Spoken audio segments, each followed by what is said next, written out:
This shit is ass, dog. Beyond ass. I don't understand where this plot is going. I don't understand why you keep introducing these characters with absurd abilities where it's like you're purposely really, not only did you nerf Naruto and Sasuke by getting rid of Sasuke's Rinnegan and getting rid of Naruto's Biju form, but now you're making these characters who have absurdly OP powers that come out of nowhere with no prior establishment or anything. It's like,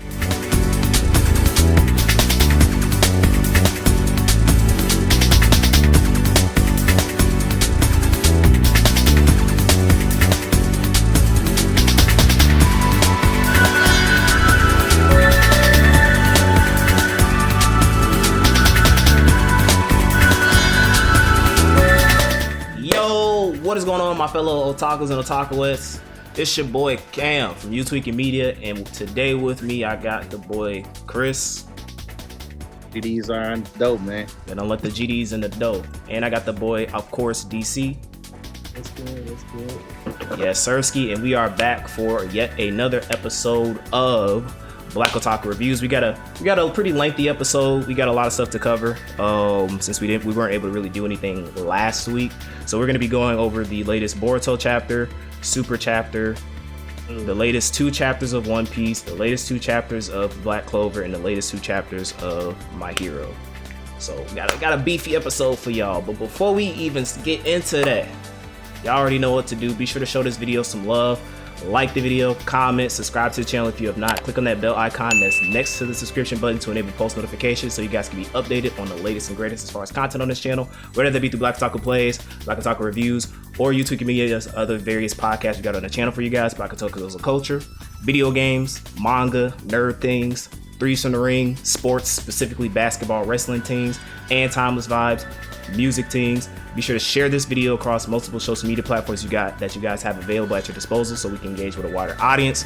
Let your friends know, your cousins' friends, whoever's a nerd, put them in our direction, and we'll provide the rest with free, hilarious, insightful, and entertaining content. You feel me? It's a win-win situation for both of us. You get to support black business and we get to give you guys entertainment. I like the sound of that. You hear the intro theme is done by the boy Chaz Vibe, Peter Durag, season only 5 Shmala Maninos. Link to his Apple Music platform in the description box below where you can do so. Intro art done by the boy DC. Link to his Instagram and his Fiverr account where he is accepting commissions down in the description box below. Make sure you guys follow us on our social media platforms. If we got for you guys, we got a Facebook page. Like, follow, and leave us a 5-star review if you would please, and thank you. At You Tweaking Media and at Black Otaku Plays. Be sure to follow us on Instagram at You Tweaking Media and at Black Otaku Plays. And follow us on Twitter at The Black Otakus. We are the one and only Black Otakus. Merch at youtweakingmedia.net. We got some deals going on. All that will be in the description box below. And with all that being said, let's get started. We are going to start with the worst Boruto. So let me pull that overlay out. Let's work our way from the bottom to the top. You know what I'm saying? God help us all. So this is let me pull it up real quick. I think this is chapter, how many chapters of Boruto are there? Too much. 59 chapters.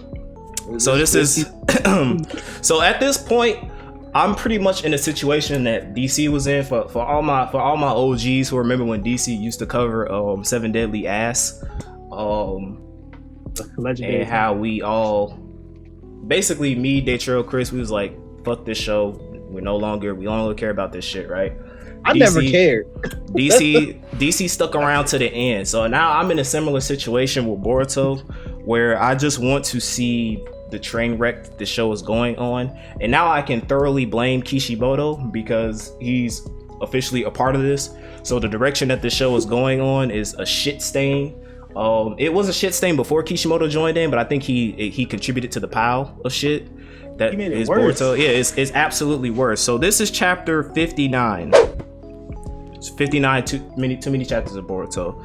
I mean, we even talked about it that the recent Boruto episode was only good because it featured Naruto and Sasuke teaming up, and that's the only time that Boruto ever pops is when Naruto or Sasuke does something, not when Boruto or anything else did. The only time it got a little bit more pop is that Kawaki fight, but that was decent at best, so as well as what it is. The animation was solid, but like the context behind it, who cares? So also do not expect, so for Boruto and Super, do not expect me to edit in overlays of the chapter. These are monthly chapter, which means these are like 50 something. I'm not doing that shit. I already got to do 2 chapters for the stuff that I'll regularly post up. So we're not gonna be doing this with Boruto. So basically, just to give a brief coverage of the chapter, basically this is we get a flashback with Kawaki and Code, I believe. Code is beating Kawaki's ass, and he's like, "Oh, why were you chosen as a vessel for Otsutsuki and I wasn't?" And he said, "If you weren't, I'd kill you," because Code has a hard on for Otsutsuki. He worships him like a god. Kawaki hates him, but Code likes him. So he wakes up from his nightmare. I have no idea who these characters' names are, nor do I care. So for all my Boruto fans, at me, I really don't give a shit. So we have this doctor nigga who used to be a part of what Kawaki was with the bad guys. And the chick from the first arc, I remember this in the anime. She was like the class president chick, and she was the one who like summoned that slug or something. I forgot what it was in that first arc of Boruto, or maybe it was the second arc. Like Boruto had to like go into this other dimension and fight this giant slug, and she was the one who was like leading it or something like that. So both of them are there.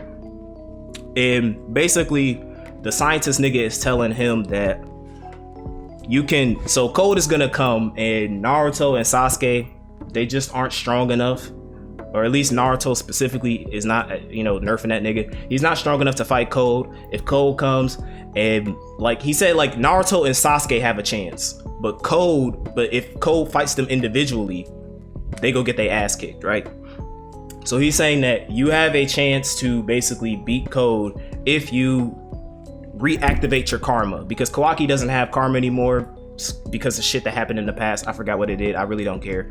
But so he's saying that like you're still an Otsutsuki vessel. So even though you don't have karma anymore, I can reactivate karma. Like he's using it like in a computer code terminology. Like he's like Kawaki's some fucking robot. So he's like, I can give you karma back.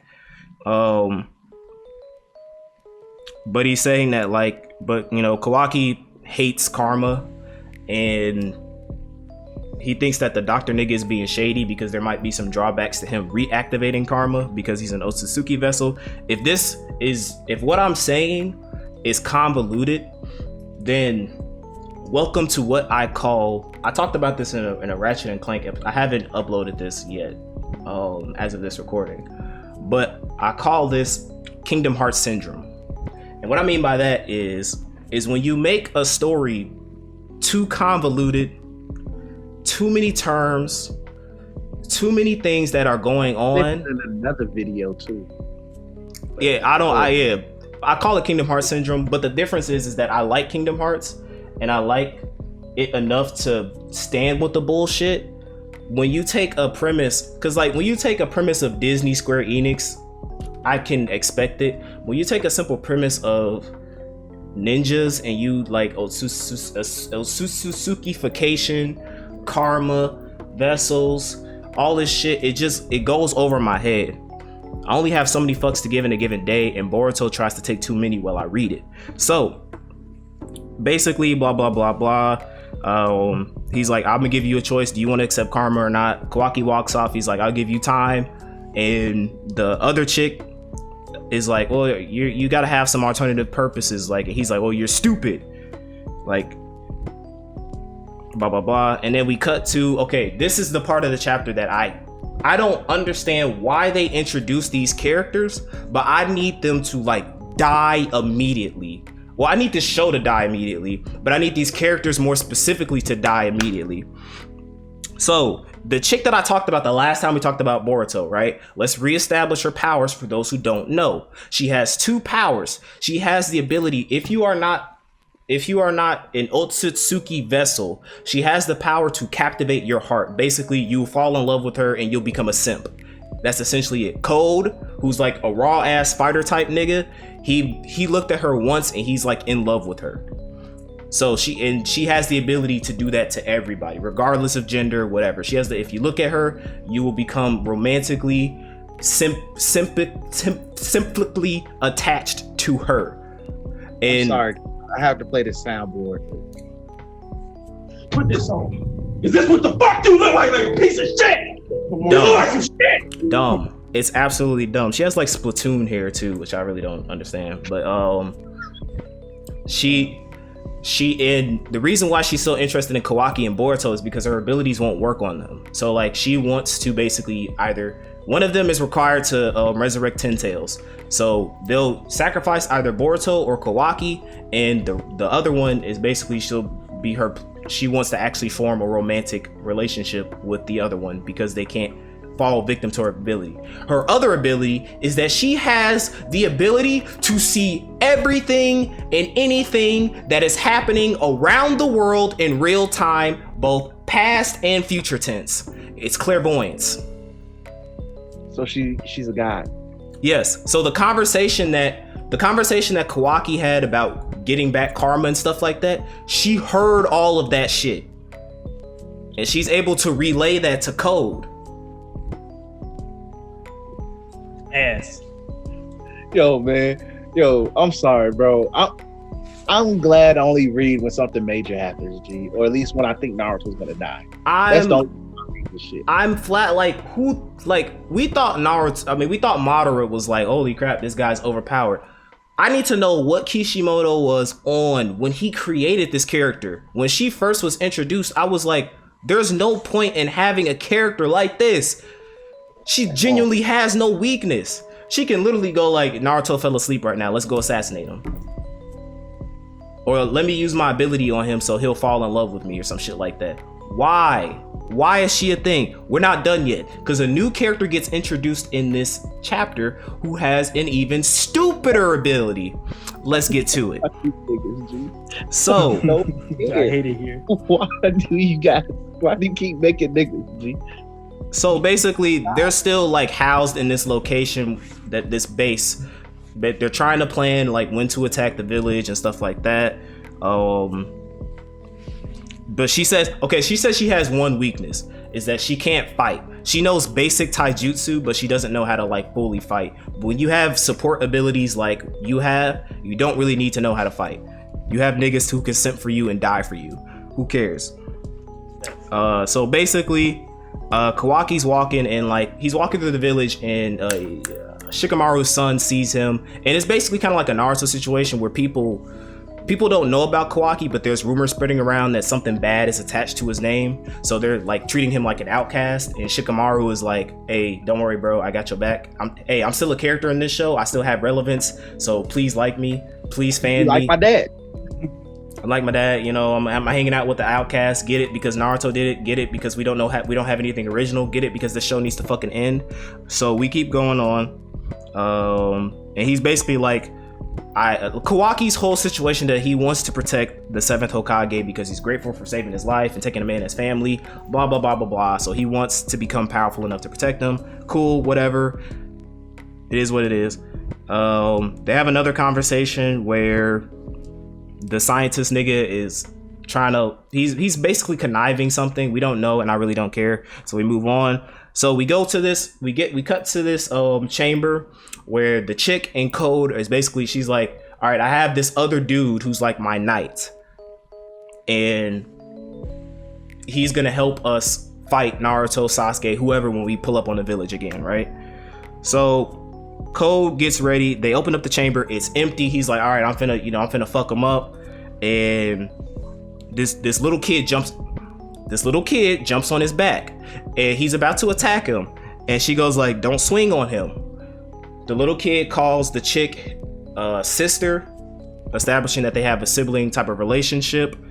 Then these guards pull up because technically they're trespassing in the current location that they're in. So the little brother dude goes up and he goes to confront them. They start to attack him, but then they notice that one of the guards, like, he kind of like blows himself up. Another guard tries to swing an axe, and the axe swings on his head, so it ends up chopping his head. And then another guard takes out his sword and he tries to slice him, but his own head gets sliced off. So what is his ability? So his name is Damon, and that's the OP chick's little brother. So let me see. I need to actually get this verbatim. All right, so Cole says, is he reflecting his opponent's attacks? This is his abilities. This is the new character's ability. The stronger the intent to kill, the more powerful the reaction. A foe simply picturing the killing scene will cause the end result to be instantly reflected upon him and her. That's his ability. So, if I picture in my head me shooting this little kid in the face, I'm going to get shot in the face. Who is thinking of these abilities, bro? These aren't like holy shit. Like when we talk about like JoJo and why JoJo is the GOAT, because they can think of like some really cool fucking scenarios with like wacky powers that you really wouldn't think would matter. Cool. But you have this little nigga who has the ability to, oh man, let's say Sasuke pulls up to fight him, takes out his kunai knife. I'm gonna throw this kunai at his heart. Goes through Sasuke's heart. Not even the Rinnegan can stop that. What are we doing, Boruto? What are we doing? So then it ends with Kawaki sitting on Naruto's pause. It ends up with Kawaki sitting on the Hokage statue of Naruto's face. And that was the Boruto chapter. This shit is ass, dog. Beyond ass.